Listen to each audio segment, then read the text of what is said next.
আসসালামু আলাইকুম শিক্ষার্থী বন্ধুরা, অনলাইন ক্লাসে তোমাদের সবাইকে স্বাগতম। আজকে আমি ক্লাস নেব higher math chapter 10 binomial theorem দ্বিপদী বিস্তৃতির বেসিক ক্লাস পর্ব 1। তো শিক্ষার্থী বন্ধুরা, তোমরা আমার পাশে থেকে আমার ক্লাসটা দেখো। 1 plus x to the power n equal to n0 x to the power 0 plus n1 x to the power 1 plus n2 x to the power square plus dot dot dot plus nr x to the power r plus dot dot dot plus x to the power n। পরের সূত্রটা এরকম: x plus y to the power n x to the power n plus nc1 x to the power n minus 1 into y plus nc2 x to the power n minus 2 into y square plus dot dot dot plus ncr x to the power n minus r into y to the power r plus dot dot dot plus y to the power n। পরে আরেকটা formula লিখছি, factorial n সমান লেখা যায় n into n minus 1 into n minus 2 into dot dot dot into 3 into 2 into 1। প্রথমে আমরা factorial 5 সম্বন্ধে জানবো। তো 5 into 4 into 3 into 2 into 1। তো ফ্যাক্টোরিয়াল 4 কত হবে? 4 into 3 into 2 into 1। ফ্যাক্টোরিয়াল 4 এর কথার অর্থ হলো 4 থেকে 1 পর্যন্ত ক্রমিক সংখ্যার গুণফল। ফ্যাক্টোরিয়াল 3 কত হবে? 3 into 2 into 1। ফ্যাক্টোরিয়াল 2 কত হবে? 2 into 1। তো শিক্ষার্থী বন্ধুরা, এইগুলো তোমরা একটু মেমোরাইজ করবে। তো এখন আমি তোমাদের আর কতগুলা সূত্র তোমাদের জানবো। আমরা জানি যে এন সি আর অথবা এন আর সমান লেখা যায় ফ্যাক্টোরিয়াল এন ফ্যাক্টোরিয়াল আর এন মাইনাস আর। তো শিক্ষার্থী বন্ধুরা, সেক্ষেত্রে 5c2 সমান কি লেখা যায়? Factorial 5 factorial 2 factorial 5 minus 2। কি লেখা যাচ্ছে? ফ্যাক্টোরিয়াল 5 সমান লেখা যায় 5 4 3 ফ্যাক্টোরিয়াল, বিকজ 3 ফ্যাক্টোরিয়াল মানে 3 into 2 into 1, 2 ফ্যাক্টোরিয়াল মানে 2 into 1 আর 5 minus 2 অর্থাৎ ফ্যাক্টোরিয়াল 3। শিক্ষার্থী বন্ধুরা, ফ্যাক্টোরিয়াল 3 উপর নিচে কাটা 4 5 20, 20 কে 2 দিয়ে ভাগ করলে 10। তো আমরা ইজিলি 5c1 এই নিয়মে বের করতে পারি factorial 5 into factorial 1 into factorial 5 minus 1। তো ফ্যাক্টোরিয়াল 5 into 4 ফ্যাক্টোরিয়াল 1 ফ্যাক্টোরিয়াল মানে 1, 5 minus 1 মানে 4 ফ্যাক্টোরিয়াল। তাহলে ফ্যাক্টোরিয়াল 4 ফ্যাক্টোরিয়াল 4 সমান অংশবাদ, তাহলে 5 লেখা যাবে। তো শিক্ষার্থী বন্ধুরা, আশা করি তোমরা এই জায়গাটা বুঝতে পারছো। তো এখন আমি তোমাদের আরেকটু বিষয় শেয়ার করব যে 0 ফ্যাক্টোরিয়াল সমান 1 কিভাবে হয়। 0 ফ্যাক্টোরিয়াল সমান 1, তাহলে এটা যদি আমরা প্রমাণ করতে চাই তাহলে কি হবে? আমরা জানি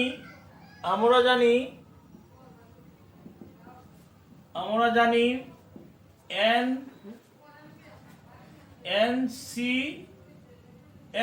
সমান লেখা যায় ফ্যাক্টোরিয়াল n ফ্যাক্টোরিয়াল n থেকে n মাইনাস। তাহলে কি লেখা যাচ্ছে? উপরে ফ্যাক্টোরিয়াল n নিচে ফ্যাক্টোরিয়াল n, কাটা গিয়ে 1 আর n কাটা ফ্যাক্টোরিয়াল 0, ncn মানে 1। তাহলে আমরা আগারি গুণ করলে কি দাঁড়ায়? Factorial 0 equal to 1। তো শিক্ষার্থী বন্ধুরা ফ্যাক্টোরিয়াল 0 ইকুয়াল টু 1 এর খুবই ইম্পর্টেন্ট।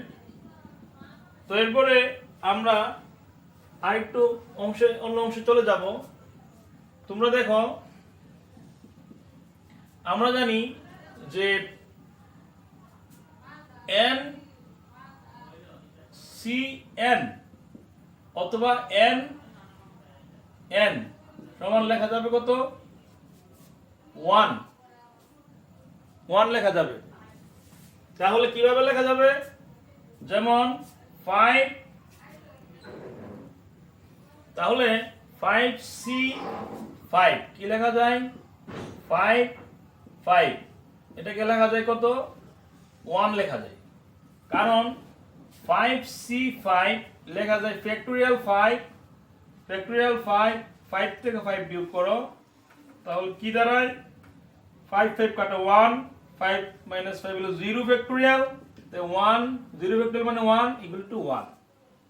অতএব আমরা বলতে পারি ncn অথবা nn ইকুয়াল টু 1। তাহলে উপর আর নিচে সমান হলে সেটা কত হবে? 1। তো শিক্ষার্থী বন্ধুরা আমরা আরেকটু অন্য বিষয়ে আলোচনা করি। যেমন nc1 ইকুয়াল টু n1 সমান লেখা যাবে n। কেমন? যেমন 5c1 অথবা 5 1 সমান 5। কিভাবে হলো আমরা একটু দেখি। 5c1 ফ্যাক্টোরিয়াল 5 ফ্যাক্টোরিয়াল 1 5 - 1, তাহলে ফ্যাক্টোরিয়াল 5 মানে 5 4 ফ্যাক্টোরিয়াল, 1 ফ্যাক্টোরিয়াল মানে 1, 5 তে 1 গেলে 4 ফ্যাক্টোরিয়াল, উপরে নিচে কাটা, তাহলে 5। আসলে নিচে 1 থাকলে উপরে যে সংখ্যাটা থাকবে সেটাই উত্তর হবে। তো শিক্ষার্থী বন্ধুরা এখানে আরেকটু বেশি কথা বলি। যেমন এখানে যদি 5c এখানে 1 মান হতে পারে, যেমন 5c1 কত? 5। 5c2 মান হতে পারে কত? 10। 5c3 মান হতে পারে কত? 10। তাহলে 5c4 কত হবে?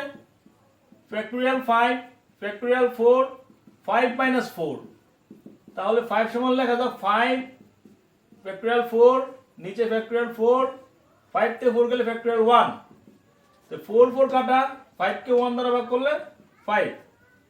তেমনি ভাবে 5c5 সেটাও কি হবে? আমাদের 1 হবে।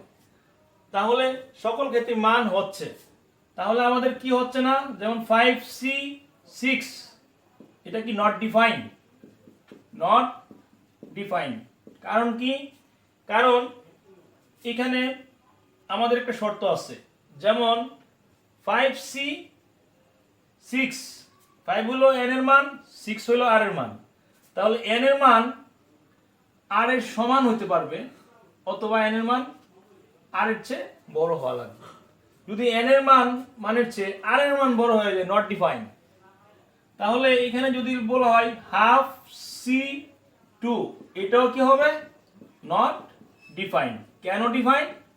কারণ n এর মান হলো হাফ, তাহলে n অবশ্যই কি হইতে হবে? পূর্ণ সংখ্যা, পূর্ণ ধনাত্মক সংখ্যা হইতে হবে। কোনো ভগ্নাংশ হলে সেটাও কি? Not define.